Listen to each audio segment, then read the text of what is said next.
Welcome to the League of Nerds comic book segment number 81. I'm John Cooney here to talk to you about comics released the 14th of August, 2013. There are so many great books out this week it feels like my birthday. In fact, it is. I'll begin as usual with my first five, meaning these are the first 5 books I intend to read this week, and I'll give you a little more depth on them, starting with at number 1, Walking Dead number 113. They March to Certain Doom. Series writer Robert Kirkman spoke with CBR-TV's Jonah Wieland at San Diego Comic-Con about the evolution of the series. Well, the story has evolved to the point where there's so many large communities that are actually, to a certain extent, thriving. You know, the people on the hilltop are actually doing okay. They've got a little bit of a structure there. They've got food sources, like they're doing all right. The people in the community where Rick's living, like they have houses, they have nice things. Like the book is evolving. Yeah, they have running water. The book is evolving in a way that like society is actually rebuilding and civilization is actually reestablishing. And that's something that I always wanted to get to. You know, like in my wildest dreams, if the book could ever last 100 issues, it would be cool to get to a point where they actually start reestablishing civilization and they actually start building things again. And that's the hope. That's where the hope comes in. So, you know, but in order to get there, you know, there's still problems. There are bad civilizations. You know, there's the saviors like Negan. And I think in order to get to the other side where they can actually have a life and start to reestablish, you know, what they had before the zombies happened, you know, they're going to have to get past him. And in order to do that, they're going to have to go to war. So things are going to get uglier before they get better. But I think that right now there's kind of a light at the end of the tunnel.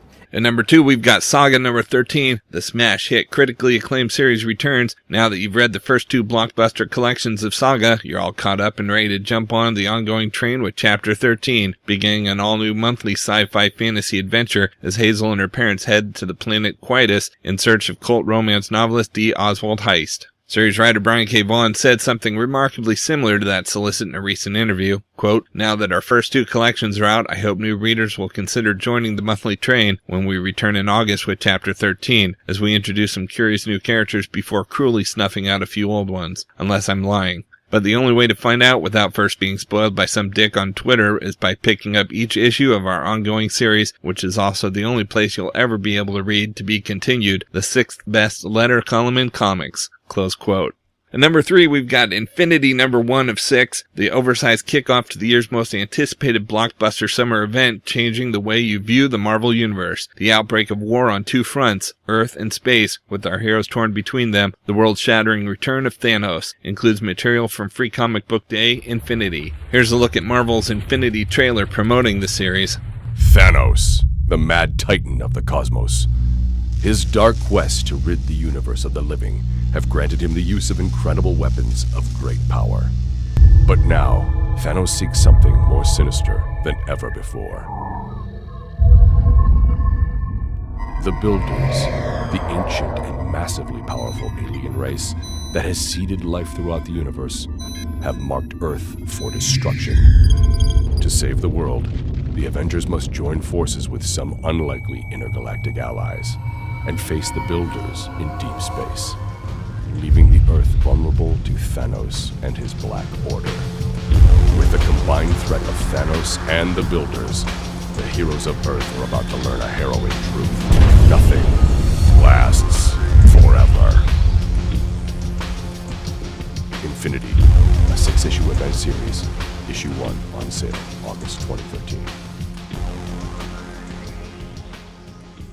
At number 4, we've got Uncanny X-Men number 10. S.H.I.E.L.D. has a new agent, and she's a fan-favorite mutant. Cyclops loses full control of his power on the streets of Los Angeles. Series writer Brian Michael Bendis talked about the unique musical aspect of a fan-favorite Dazzler in a recent interview. Quote, "I love the VH1 behind the music element to her life. She had a legitimate music career and people know her face. I imagine it's part of what she deals with all the time. I think years ago Dennis Miller had some kind of quote about once you're famous, you're always famous. So imagine someone like Debbie Gibson or Sheena Easton with superpowers." Close quote. Also at the X-Men panel at San Diego Comic-Con, a fan asked why more mutants weren't siding with Cyclops, and Bendis responded, quote, "We're just at the beginning to see how a lot of mutants are going to react to this, to how some of these mutants aren't seen as pure mutants by older ones, so there's some racism in the ranks." Close quote. He went on to say that more will begin to be revealed in the next few issues. And at number 5, we've got Batman number 23. Witness the moment Bruce Wayne becomes Batman as Zero Year makes history. And in the backup story, a young Bruce Wayne fights for his life in a death match in Russia. Series writer Scott Snyder told MTV Geek about some of his concerns when he's writing dialogue, particularly with the Riddler. I usually talk to James Tynan, the guy who does the backups with me, and punish him by calling him late at night with my horrible, corny riddles, where I'm like, what about this one? You know, and they were pretty bad, but I'd rather put something that says I'll fill this in later than put something in that I don't like and come back and see it, because it disheartens me a lot when I go back to the script and I see something I think is really not that good, and it really gets in my way. Like, I'll see it and it'll give me anxiety or writer's block when I see lines that I don't like. I get really worried about that stuff, you know, you just see it and, I don't know, it never goes away, those fears, you know, that you're just not worthy of writing some of these characters. He also told more about the Red Hood gang. The idea is essentially that the Red Hood leader loves taking people into the gang that would never be in a gang, just normal citizens. What he does is he blackmails them, he strong-arms them, he threatens them. And so a school teacher, you know, your wife, your husband, someone might be in the gang that you don't even know is in the gang, because he just gives them a black suit, a red hood, and says, maybe I'll call you and tell you to go do some terrible thing, and if you don't, I'll kill you. By joining the gang, you accept the fact that your life essentially means, you know, nothing in the long run, and that it's all futile. And what Batman needs to do is stand up and show that that's not so. And he offers Bruce a job. Do you think Bruce would ever get to a point where he'd say, you know what, I'm going to join the Red Hood gang? Only to take them down, but that was really fun, and that's one of my favorite moments is when he kind of says, you know, I like you, kid, you know, maybe we're two of a kind. But Bruce and him at this point are so diametrically opposed that it's really fun to write them together, because it's almost like those things that explode once they get in the same room. Rounding out the top 10 at number 6, we've got Justice League of America number 7, Trinity War Chapter 4. The hunt for a murder suspect leads Superman and his new teammates to the secret behind the secret society, while Batman finds the key to the crime, and one of the Leaguers will forever be changed by it. Plus, who is the secret society of supervillains, and what are their plans for Pandora? At number 7, we've got Wolverine and the X-Men number 34. The Hellfire Saga concludes. Wolverine and the X-Men face Mystique, Sabretooth, and the Hellfire Club. What fate awaits the Jean Grey School students who joined the new Hellions? The Wolverine and the X-Men landscape is redefined. At number 8, we've got Star Wars number 8. Luke Skywalker and Wedge Antilles intentionally allow themselves to be captured by the Empire to discover how Colonel Butcher is tracking the Rebels' movements. Meanwhile, Darth Vader sends a spy into his own ranks to find out the same thing. And Han and Chewie go blaster to blaster against Boba Fett. At number 9, we've got Doomsday Point 1, number 4 of 4 by John Byrne. Brazil, or what's left of it. As Eula prepares to give birth, the team faces a new threat and finds an unexpected ally. And at number 10, we've got Peter Panzerfaust number 13, Cry of the Wolf, Part 3. With the French military liaison's life in jeopardy, Felix and Jacques race against time to extract their one connection to the Great War before the Germans remove him from the equation. For the best of the rest from DC Comics, we've got Astro City number 3. In the midst of an all-out battle between Honor Guard and the Skull Crushers in the mountains of Ecuador, we see the human cost, as Honor Guard support staff member Morello Culper wades into the middle of it. Why is she there? What will she find? And why does she consider it all her fault? The award-winning Astro City continues to explore life in a superhuman world, featuring the second half of the diptych cover by Alex Ross.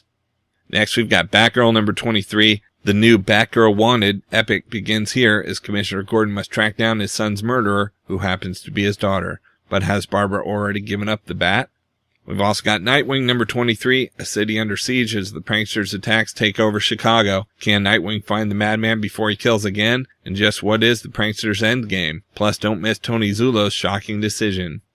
Next, we've got Superboy number 23. Psy-War continues. Superboy's ultimate nemesis is revealed as the secret head of Hive steps forward. Bonds will be broken and the game will change in this important issue as a major threat to the DC Universe debuts. And we've got World's Finest number 15. Power Girl and Huntress find that a major player from Apocalypse is stuck on Earth just like they are. How will their next move affect Earth 2? From Marvel Comics, we've got Avengers Arena number 13. Hank Pym searches for the kidnapped Avengers Academy students by the special guest creative team of Avengers Academies, Christus Gage and Carl Moline. Next, we've got Fantastic Four number 11. The Fantastic Four trapped in a doomed universe. Space-Time have had quite enough of the first family of the Marvel U running rampant across her. Things are about to get cosmically punitive. Could someone or something be behind the illness that's befallen the first family?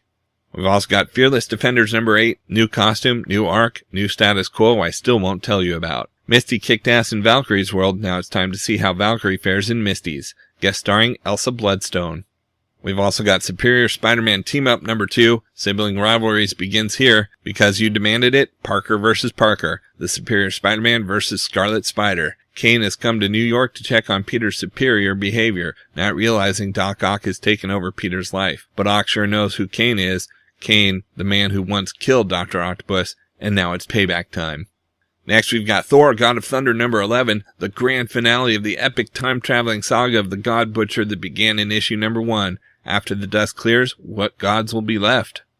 Next, we've got Ultimate Comics X-Men number 30, World War X continues, Sneak Attack on Utopia, Global War, Mutant vs. Mutant, Jean Grey to the world, stay out of it. Next, we've got Uncanny X-Force number 10, the skies of Madripoor run red as Uncanny X-Force face off against Phantom X, and Phantom X. We know what Psylocke did last summer, and it's a doozy. Find out in this edition of Uncanny X-Force True Hollywood Story. Storm has no tolerance for your drama. She's a mutant, a goddess, and a headmistress. She's got enough going on. Stop it with the 5-paragraph text. Do not email her, and no voicemail. What happens in Paris stays in Paris, unless Puck finds out, in which case it's probably all over Twitter. And we've got Wolverine number 8, part 1 of Killable. It all starts here, the biggest Wolverine event in years. Wolverine thinks a cure has been found, but it's in Wakanda where he's not exactly a welcome guest. Meanwhile, Nick Fury and S.H.I.E.L.D. are working on an even bigger problem that Wolverine might have caused. Guest starring Storm and Black Panther. From Boom Studios, we've got Deathmatch number 8. The second arc of the hit series comes to a close. With the survivor pool dwindling, our heroes race against the clock to solve the mysteries of the prison before they're faced against one another in the arena. The final battles of the second round come to a close here as Deathmatch barrels towards the Elite 8. From Dark Horse Comics, we've got X number 4. It's a bloody showdown on Arcadia's rooftops as X is assaulted by the pig-faced Berkshire, a maniac who can no longer feel physical pain. As Lee fends off a swarm of the city's thugs, Berkshire shatters the lock around X's neck, and the mask finally comes off. A cornerstone of Dark Horse's new superhero line.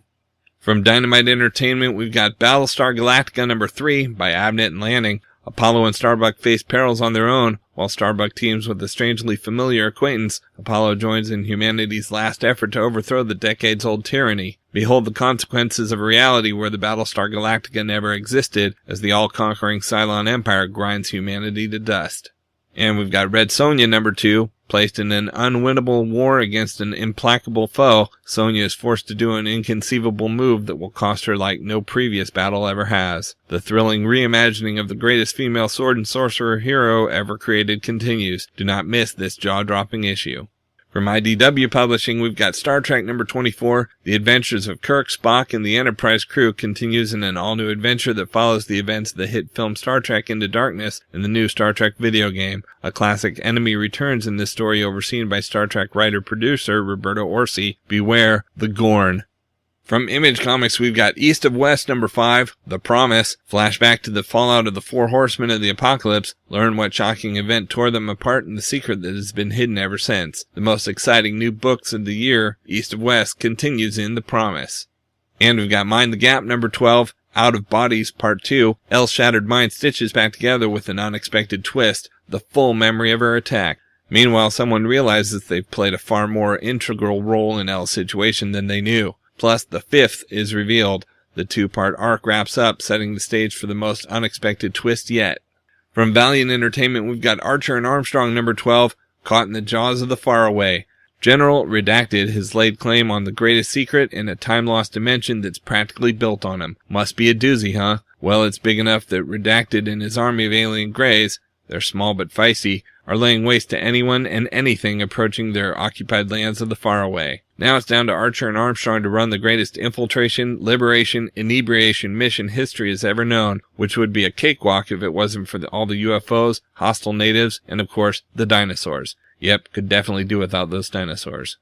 And we've got Harbinger number 15, Harbinger Wars Aftermath, all new arc, all new jumping on point. In the wake of Harbinger Wars, start reading here as Joshua Dysart and new series artist Barry Kitson of Amazing Spider-Man and FF begin the next year of Harbinger with a mind-bending trip to the outer limits of the Valiant universe. It's been a brutal few months for Peter Stanchek and the Renegades, culminating in the harrowing events and losses of the Harbinger Wars. And now the members of the team have woken up to the best day ever. As Lou Reed sang, it's just a perfect day, problems left all alone. But for Peter Stanchek, a kid who deserves a good day, something seems off. Like all is not what it seems.